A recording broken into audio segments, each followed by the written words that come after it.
and welcome to the BYU Family History Library webinar series. We're glad you could join us today. I'm Anna Summers, and I'll be your host for this webinar.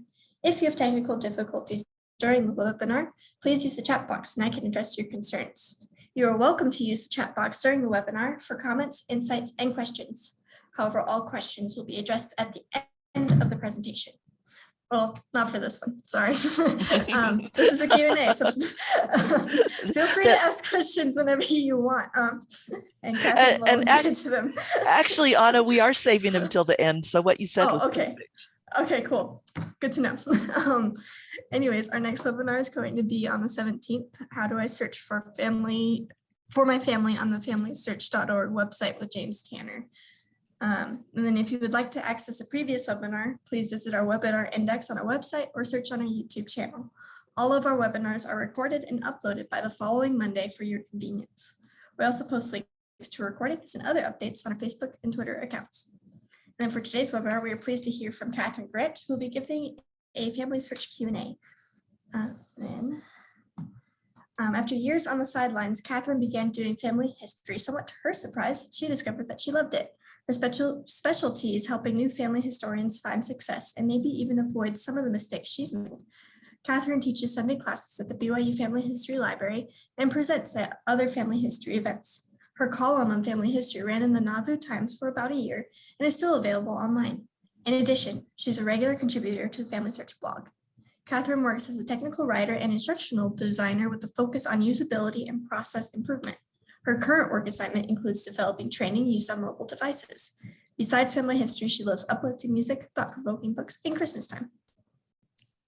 All right, Kathryn, if you're ready, we'll turn the time over to you. I am ready. Thank you so much. And I just realized I need to update that bio for you around Christmas time. I do love Christmas time, but I need something different for now. So let's see. Let me share my screen. And let's see.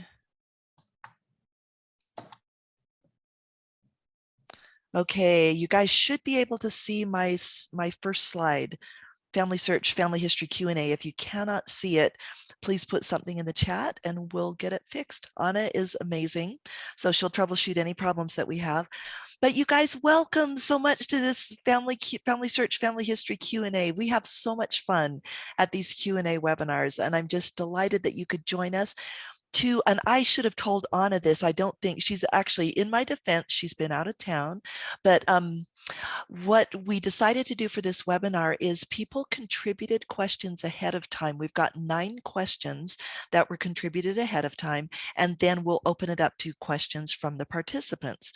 So let's go ahead and dive in on the questions that were submitted ahead of time. And we've got some really excellent questions that I think will be of general interest to everybody on the call.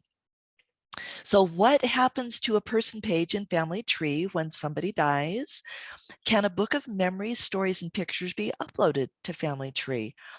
This is a big one that I get just over and over again. I'm new to family history. Where do I start?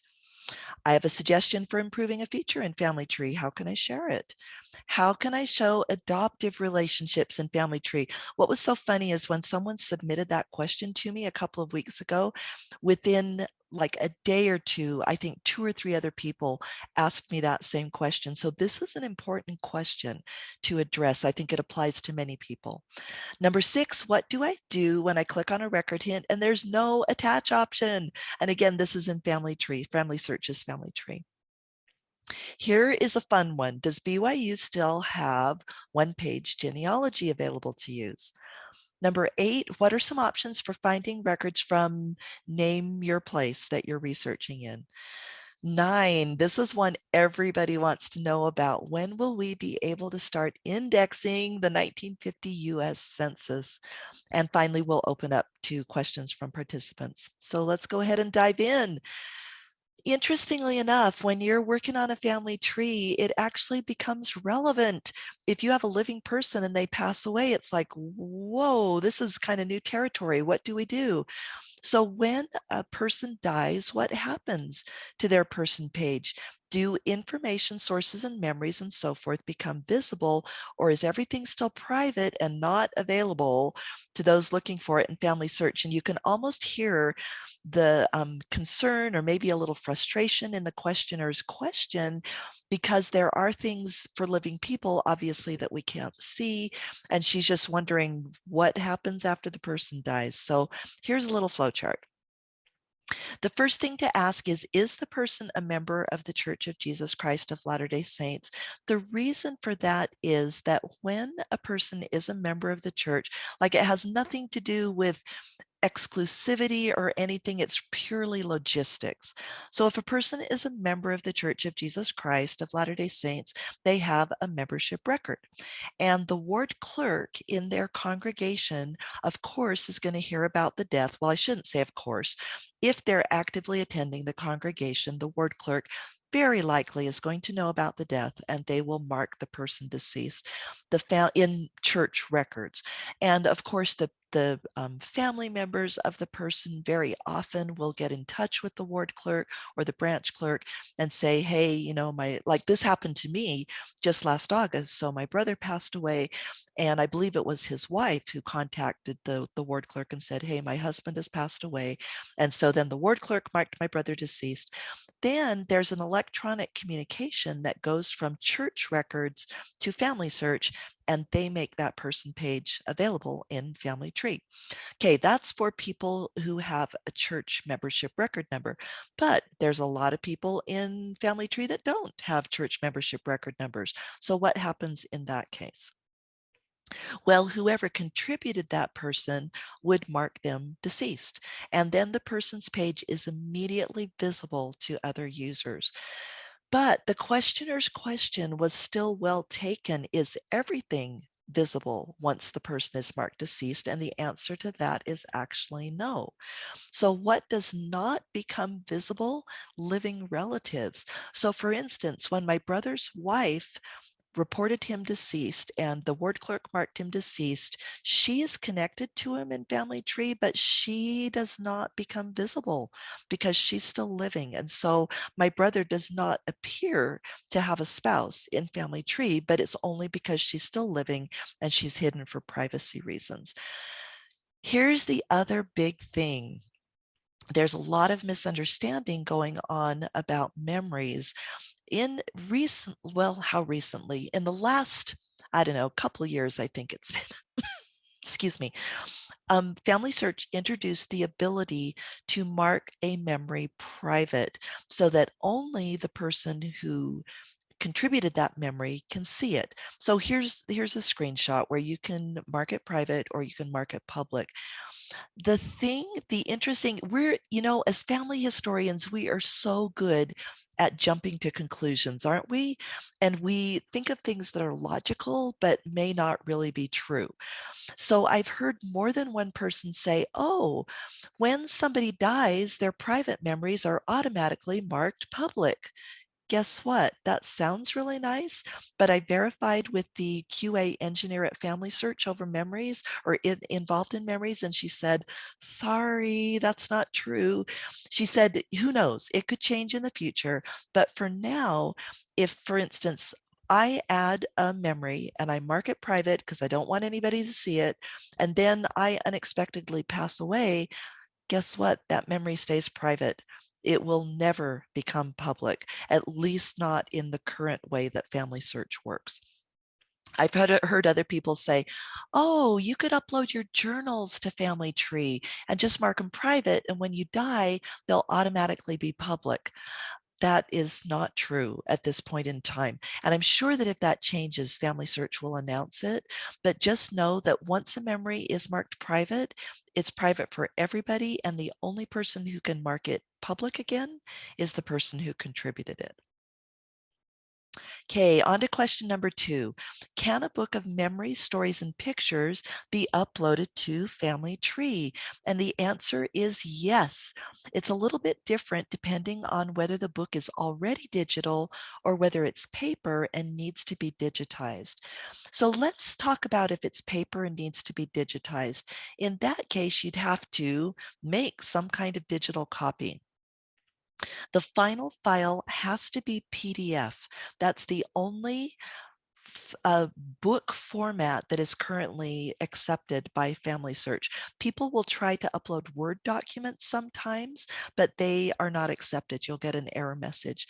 And the other thing is currently, and again, I say currently because FamilySearch's parameters are constantly changing. It's an evergreen site, if you will. They're constantly making improvements. But as of right now, any book that you upload has to be 15 meg or smaller. And if you try to upload one that's bigger, you'll get an error message. So that's one way you can tell if it's not working. If you're like, 15 meg, I don't even know how to tell the size of the file. Then if you try to upload it and it doesn't work, then you know that you get an error message that it's too big. Then you know that that's the problem. So what if it is too big actually, or what if let's back up a second. What if you have a paper book and you are not even sure how to go about getting that digitized? There's a few different options. One is that you can purchase your own personal scanner. And of course, there's pros and cons to these things, right? A personal scanner, if you get a cheap one, the quality is maybe not going to be so good. But a lot of us don't have, several $1,000s to shell out for a really high grade scanner. It just depends on your personal situation. But if you want to invest in one, that is one way to go. Another thing is that many family history centers have scanners and very nice quality ones too. And so, oh, and you know what? I should mention one of my friends who's a teenager, and teenagers are often very good with their mobile phones.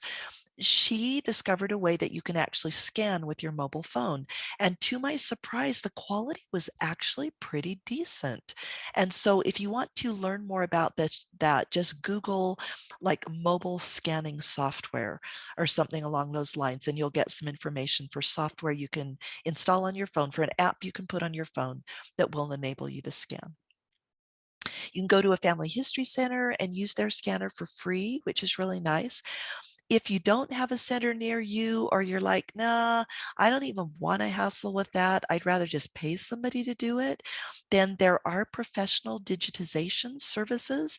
And my advice on that would be just Google on them and read the reviews so that you can see, is this, are customers happy with this person? Is it going to be, or this service, is it going to be worth my money to have this professionally digitized? And then let them know that the final product does need to be PDF, 15 meg or smaller, because you're going to be uploading it to a genealogy site or a family history site. So that once you've got the file, how do you upload it? It's actually wonderfully easy. So you go to familysearch.org, and in the top menu, you choose memories and then gallery, and you'll get a screen that looks something like this. This has got my memories on it. Of course, your memories are going to be different, but you will see a green plus mark or icon at the top of the gallery. So you click that, and then you get a page that looks like this. And you either drag and drop the files into this location, or you can click choose files and you can navigate to the file that you want to upload. Okay, on to question number 3. And I love, love, love this question. I'm new to family history. Where do I start? Can I tell you guys where I wouldn't start? And the reason I mention this is because I've heard multiple people give this advice and it just about always backfires. The advice is, oh, it doesn't matter too much. Just go into Family Tree and play around and do whatever you find. That's kind of like saying to your teenager who's just starting to learn to drive, oh, honey, you don't need to know the rules of the road or anything. Here's the keys to the car. Just go out and do whatever. It just isn't going to work, right?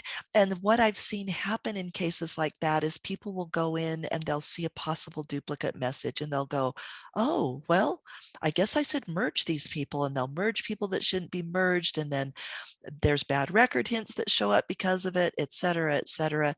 So really, the it's by coincidence, we actually just did a webinar on this topic for the BYU Family History Library. I would say it was maybe a month ago. Anna, you can correct me if I'm wrong on that. A month from the date of this webinar that we're giving today. But if you Google BYU FHL webinars, then you will get, in the top results, you'll get a link to our webinar library where you can find this webinar and then you can watch it. But I didn't want to just say, oh, go watch the webinar. Well, I'd like to give a little summary of what is in the webinar and what I would advise as a good approach if you're totally new trying to figure out where to start. So here's a quick summary of steps for getting started. If you've pretty much done nothing, you're at the very beginning of your family history journey. The first thing is decide where to focus. There are so many ways to be involved. Anything from writing your parents' family history, to interviewing a family member, to scanning photos, to building your family tree, to having family reunions, whatever. The list could go on and on. And I would say choose something that you're passionate about. Like if research just sounds so tedious to you and you're like, I am not the kind of person who wants to do that, then don't choose that as an area of focus. Now there's some people that love that. I happen to be one of them. Maybe you're totally a people person and you're like, I've got to get my family together for the best family reunion of the summer, or the best Zoom family reunion, or whatever it may be. But the very first step is to decide a broad area of focus that you would love, that you would enjoy and be passionate about, and that would bring you happiness. You don't want to be bogged down in something like, well, I've got this box of photos and I really hate working with photos, but somebody's got to do it, Eeyore. Don't, I would not, unless you really feel driven to something that you hate to do, I probably wouldn't choose something that you hate to do. I would choose an area of focus that you feel you'll find joy in. Once you've found that broad area of focus, and it could change over time. You guys, one time you might say, I'm going to write my mother's biography. Then you finish it and you move on to something else. So once you've decided that current broad area of focus, then set a doable goal. And for those of you who have read the Getting Things Done time management books, this will sound familiar. You can't just, quote, paint the kitchen, because that's not a doable goal. You don't just walk into the kitchen and start painting it. And it's similar for many areas of family history. Say that you want to scan a box of photos. You don't just wave a magic wand and scan the photos. There's some decision making and smaller goals that have to take place. So let's use the example. Well, just to do the kitchen thing, the authors of Getting Things Done make the point that, at first you've got to do something like choose the paint color, and then you've got to buy brushes, and you've got to buy the paint, and you've got to buy tarps, and you've got to set aside a date to paint. Same thing with family history. Say that you decide that you're going to scan that box of photographs and you just love that. You're so excited you can't wait. Well, maybe the first thing is you make a goal to organize the photos chronologically or by subject or whatever. And then the next thing is you decide to buy a scanner. And the next thing is, et cetera, et cetera. So do you see how you have to break down that broad area of focus into really small, discrete, doable goals? Because that's the only way really that you're going to make progress. Then once you've really narrowed in on something, you need to learn the tools and rules for your goal. Let's stick with the photos. Suppose that you've never scanned photos before. Maybe you take a class on scanning photos. Maybe you buy a scanner, but you've never used one before. Well, then you read the instruction manual and you test some photos or something. But you want to become competent in using the tools and rules that will enable you to achieve your goal.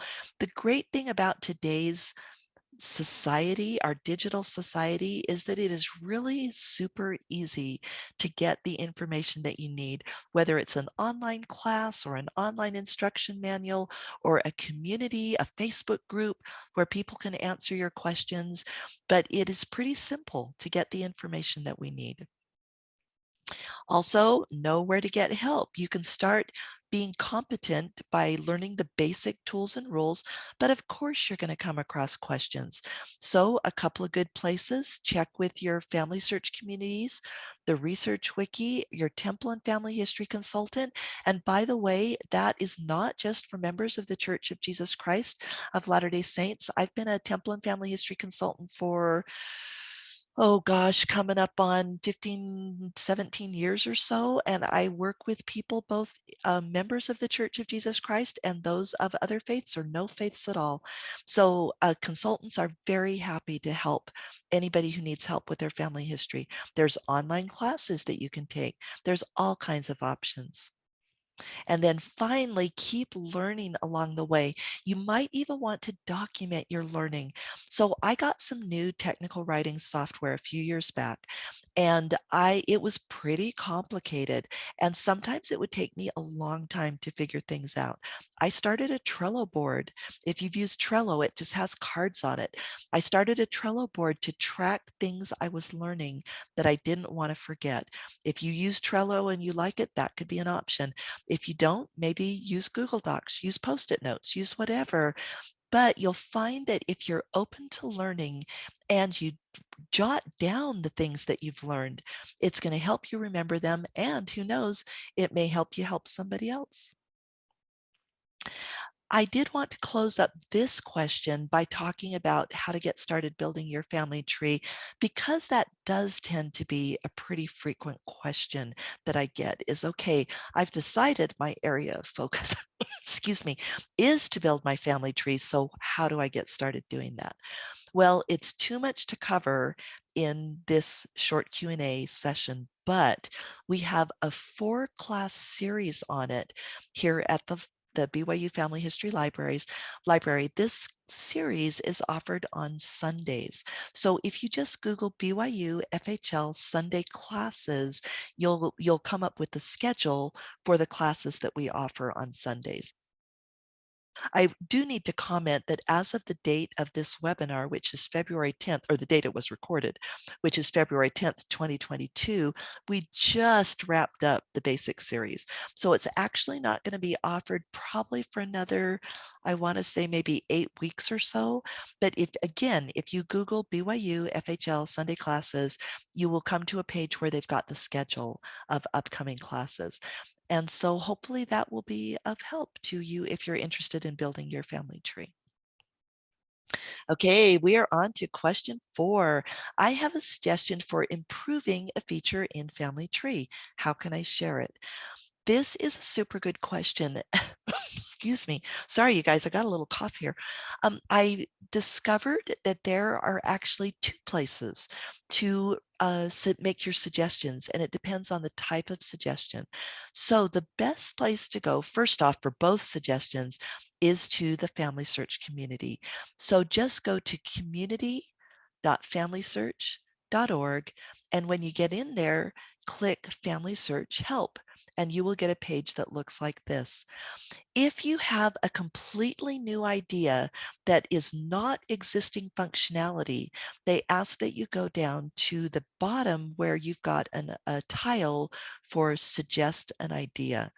But suppose that you want to give feedback on an existing feature that maybe isn't working so well, or you'd like to see it improved. They actually request that you give your feedback on those types of things in the general questions area. So again, suggest an idea is totally new functionality that doesn't exist. Everything else goes to general questions.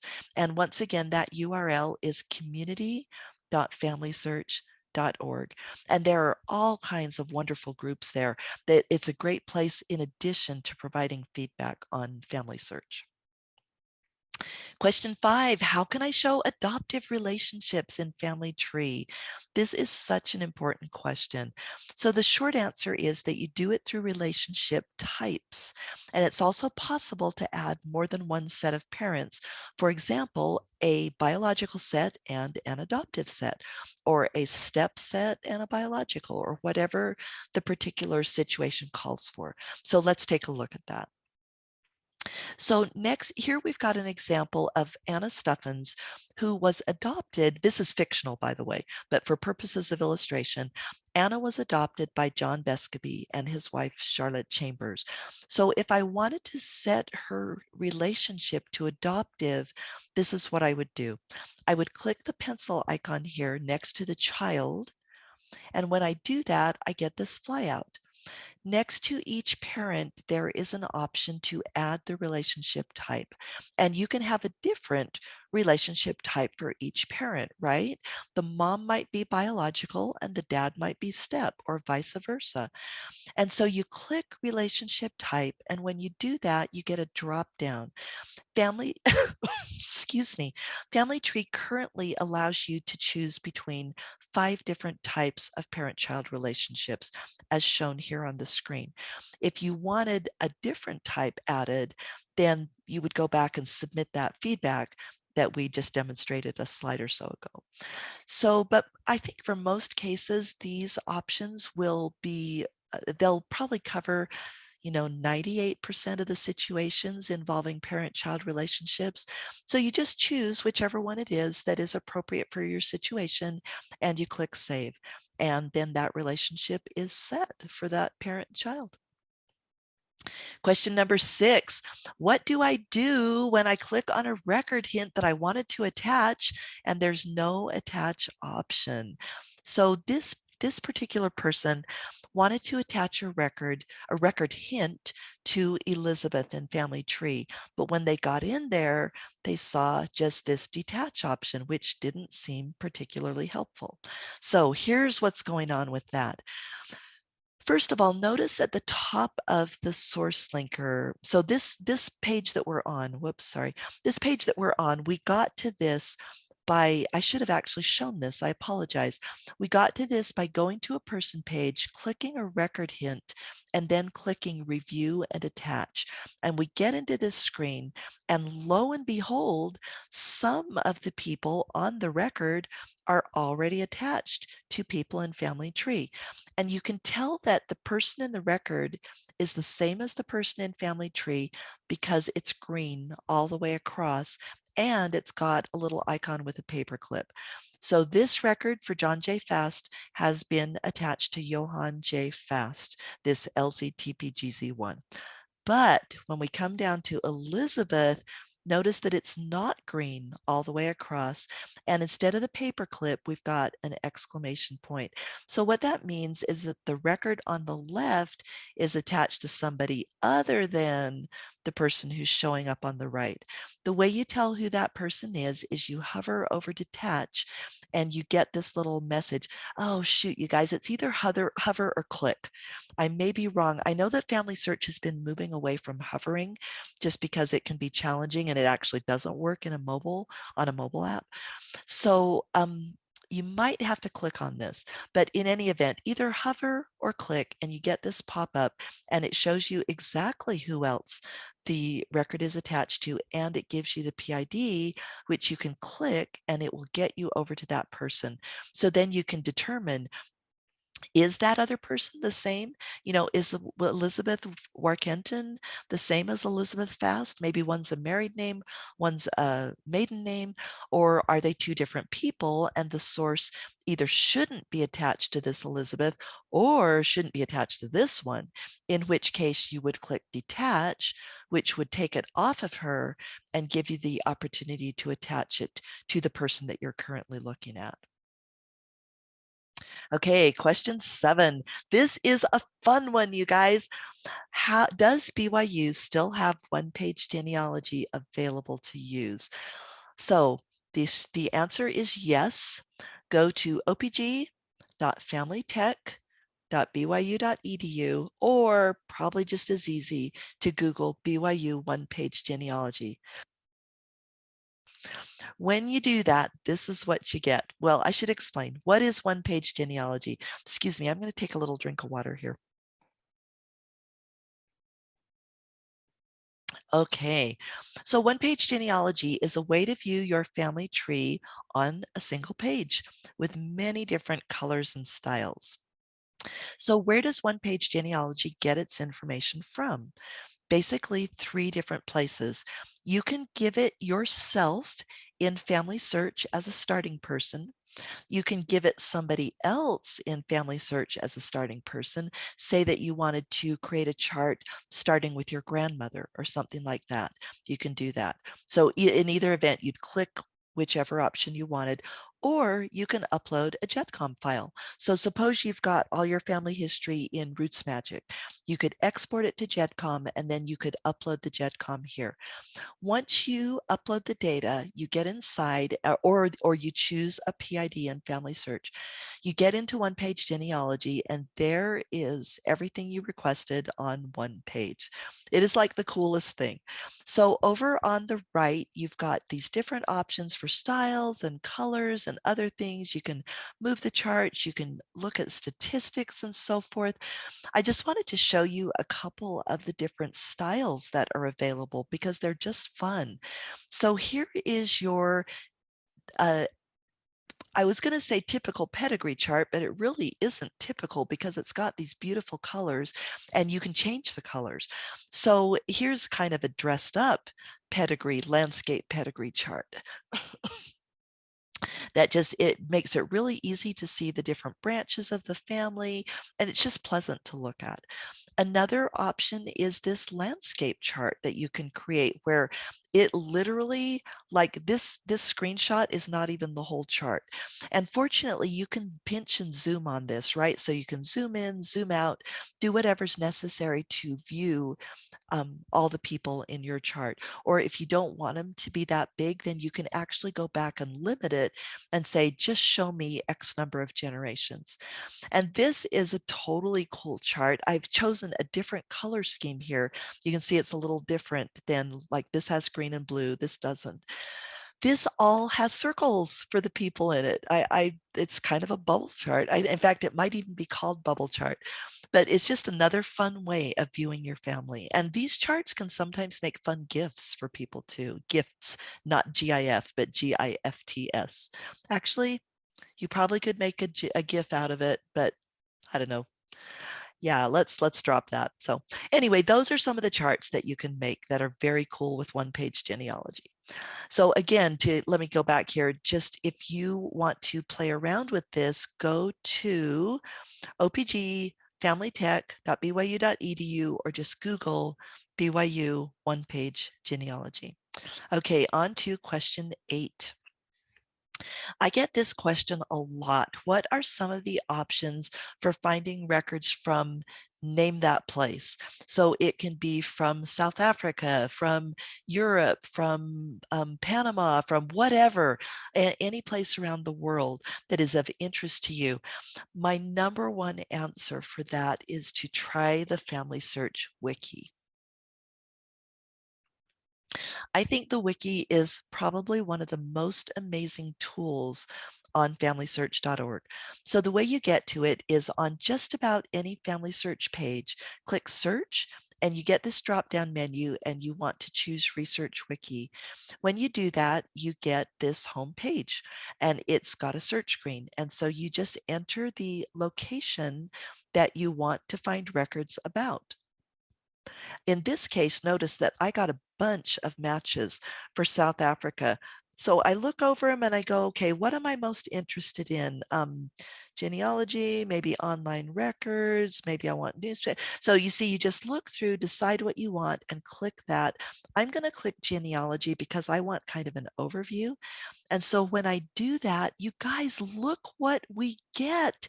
So it's this comprehensive page with a getting started section, buttons that link you to online genealogy records, links to record types, like just about anything you could hope for about a certain locality of the world. Now, granted, not every location in the world is in the wiki, but last I checked, they had upwards of 90,000 documents in the wiki and counting. It might even be over 90,000 by now, up closer towards 100,000.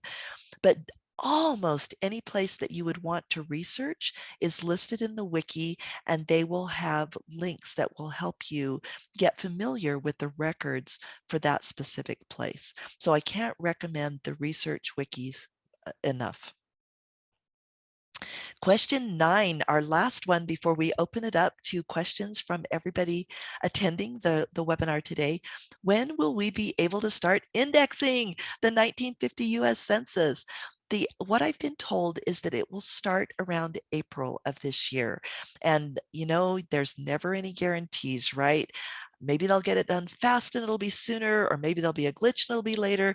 But what I've been told for right now is it's going to be around April.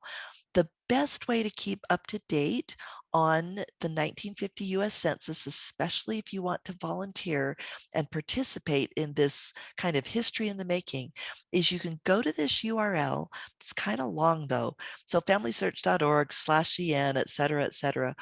Just as easy, honestly, to Google FamilySearch 1950 Census, and one of your first results will be this page. You'll recognize it because of this colorful header. And as you scroll down the page, there is a form that you can fill out where you can say, please send me updates about the 1950 census. I will mention one thing that I read an article, I think it was a FamilySearch blog article, that said that this indexing project is going to be different than any other FamilySearch indexing project in the past, in that Ancestry is going to make a first pass with artificial intelligence. So they're going to do a first pass on the indexing, and then it will be made available to humans to review and correct.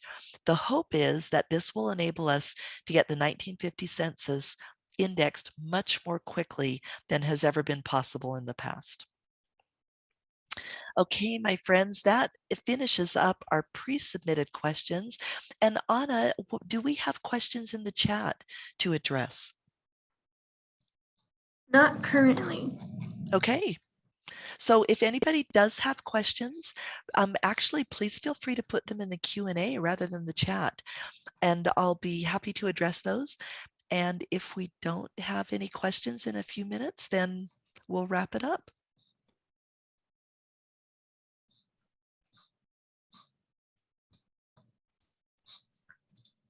Okay, we've got a question.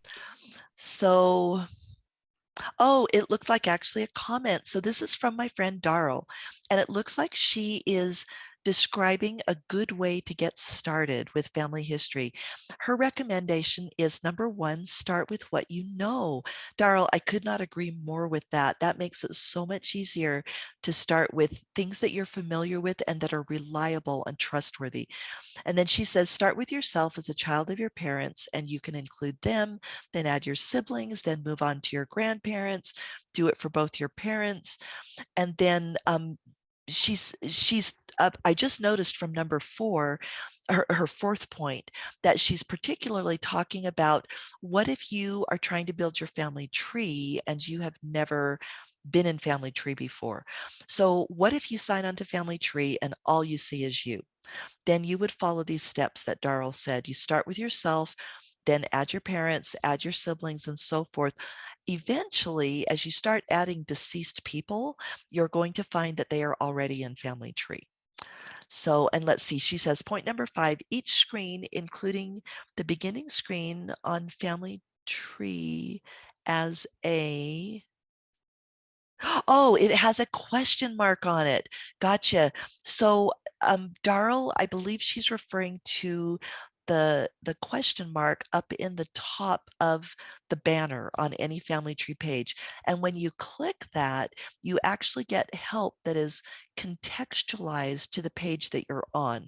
So in other words, it will give you topics for that page that you're on. And then if you don't see the question that you are particularly interested in, just type it into the search box, and hopefully you will get an answer that will be helpful. Darrell, thank you very much. Okay, KJ has a question. KJ says, I have a family in England in the 1800s with 42 children listed. Oh dear. KJ, I found the exact same thing. Oh my goodness. She says, well, I'm assuming it's a she. I apologize if it's not. KJ just sounded a little bit like a she, but I got to be careful there, right? Because I shouldn't jump to conclusions. Genealogists should not jump to conclusions. So KJ says, I have identified a few of the families that are combined together. I don't know what to do now. I'm afraid it will keep getting muddled if I start making changes. How can I keep my changes set? Is there a freeze function? So let me address each one of those questions. So KJ says, I don't know what to do now, which is completely understandable. KJ, we actually have a class coming up on that on Sundays. I believe, I want to say it will be in about 5 weeks. But if you don't want to wait that long, we've actually got a recording of it. Anna, could I ask you, if you don't mind, if you're able to do this, would you be able to put in the chat the link to the Sunday classes archive page, which is where KJ could go to find that recording? And KJ, the name of the class is something like Fixing Sticky Problems in Family Tree. And it actually walks through a process that you can use to untangle these families that are messed up. And then KJ says, how can I keep the changes set? Is there a freeze function? KJ, unfortunately, oh, she says it is a she. Okay, so I could say she said. She just posted that in the Q&A. Thank you, KJ. So how can you keep your changes set? There is not a freeze function. Many people have requested that because so many people get in and with the best of intentions, merge like 5 families together or whatever, and you end up with 42 kids. What I found though is the more you can add sources and the more you can add good reason statements, the less likely it is that people will mess things up. Part of that, honestly, I think is psychological because they get onto the page and it's got a lot of information on it. And then I think people kind of say, oh, somebody's already been working on this. And so I think I'll go someplace else. Another thing, KJ, that I have a couple of friends tell me this is that if you add a life sketch at the top of the page, so picture in your mind the Family Search page, everybody, and the first box under the banner says life sketch. Too often we ignore it. But what my friends have found is if they will write just a brief little life sketch, John Besceby and Charlotte Chambers were married, blah, blah, blah. They adopted Anna, blah, blah, blah. Just this brief little life sketch seems to deter people from making incorrect changes.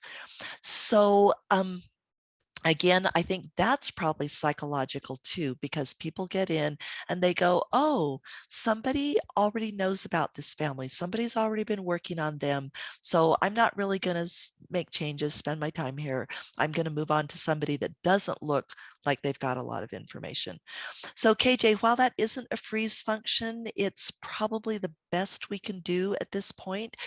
Also, I would, if you are one of the many people who would like to see records frozen or at least locked in some manner so that they don't get corrupted, I would go add your voice in the Family Search communities and maybe give some examples, give this example there and say, this is what's happening. And once I get this sorted out, I really don't want to have to sort it out again because it took me 30 hours or whatever.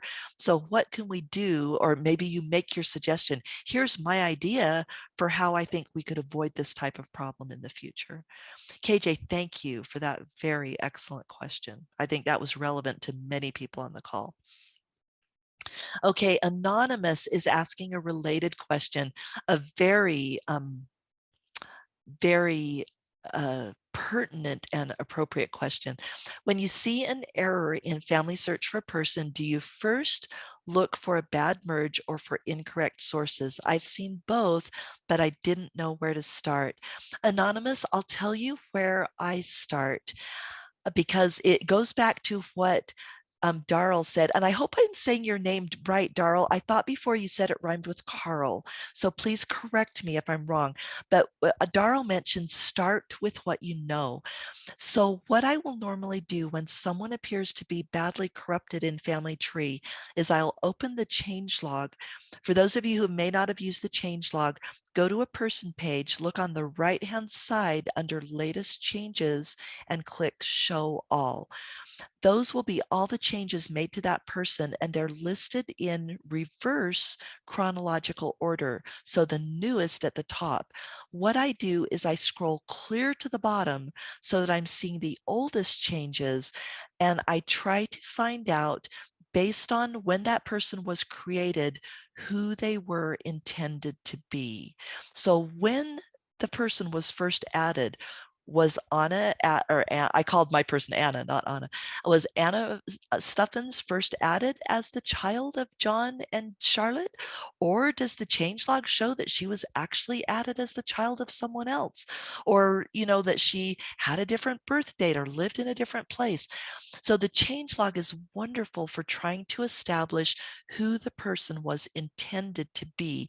To me, that's the bottom line, because anything else that was added after that time that changed who the person was intended to be is a mistake. So I hope that helps. And then after that, Anonymous, once I've determined, okay, this is Anna Stuffins, who was born here at this time, had these parents, then I start going through the change log and I see what doesn't support that. And then I start cleaning that up, whether it's a bad merge or a bad source or bad relationship or whatever it may be. And again, this is a pretty complicated thing, honestly, to clean up some of these messes. So I would definitely, if you're interested, I would definitely recommend either viewing that recording of fixing sticky problems in Family Tree or attending the upcoming class in about five or 6 weeks. Okay, Terrell says, how do I lock a last name like SMYTH so that I don't get SMITH results when searching on the Family Search feature, Family Search search feature? That is a great question. Let me pop over here actually to Family Search. I think this is one where it will be easier for me to demonstrate. Okay, so I'm going to go over here to search and I'm going to bring up records. Now, this option is not available on the just kind of introductory generic screen, but if you go to more options, you've got a checkbox over here that is match exactly. And so if you want it to be exactly what you typed in there, SMYTH, instead of SMITH, then you would click that and it should only return results that exactly match what you put. Oops, and it wouldn't be a first name, most likely, it would be a last name. But anyway, that's what you would do, is you would click that exact checkbox. It doesn't have a label, but when you hover over it, notice how it will give you that little description, match first name exactly or match last name exactly. Okay, that is all the questions in the Q&A. Anna, are there any other questions in the chat that we might possibly need to address? Yes. So Michelle Coronetti asked, do you know from where Ready Ordinances brings people to receive ordinances? Oh, do you know what? We've actually in our um, public classes, we've been asked to keep our questions to things of interest to the general public. But was it Michelle?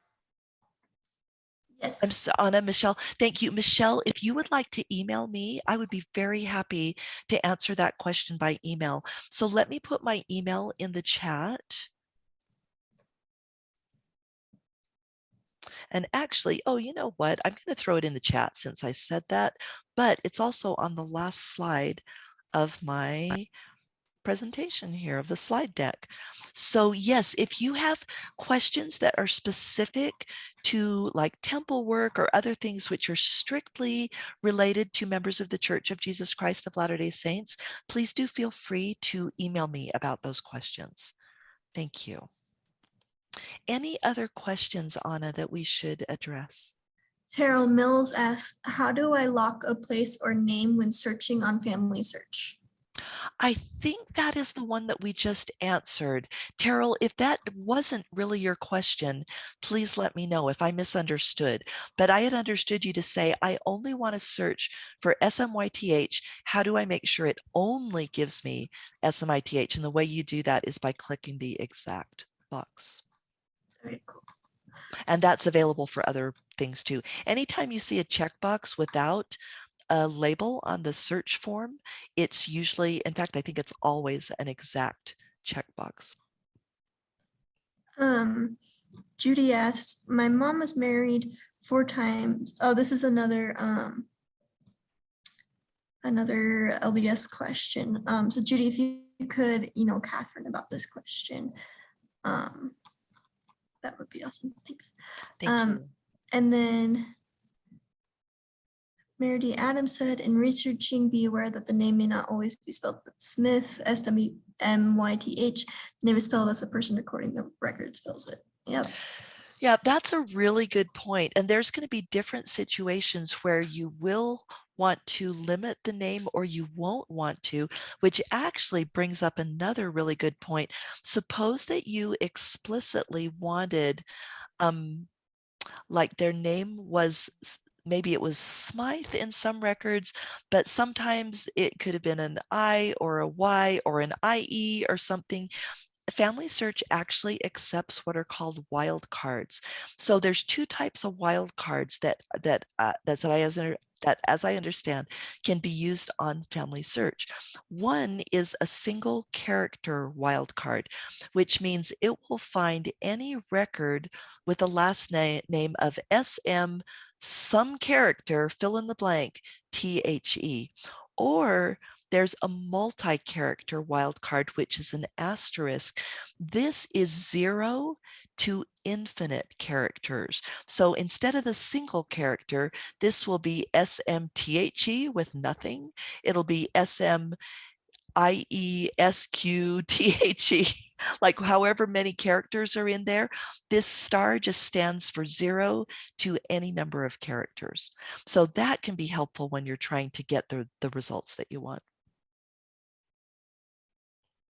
Any other questions, Anna? Not that I see it, just a bunch of thank yous and compliments on your webinar. Oh, thank you. Thanks for everybody for being here, and thanks for those kind words. Yeah, awesome. And with that, we'll close the webinar. So I'm going to share my screen here. I will stop. And thank you, Kathryn, for that wonderful Q&A. That was really awesome, and I hope it answered a lot of your questions. And thank you, everybody, for coming. And we hope you'll join us for our next webinar, which will be on February 17th. How do I search for my family on the FamilySearch.org website, James Tanner. And a recording of this webinar will be made available next week. And you can view that on our YouTube channel or on our website. And if you have any comments or questions, you can always email us at fhl_webinars@byu.edu or follow Facebook and Twitter. Thank you. Have a happy Valentine's Day and a wonderful week.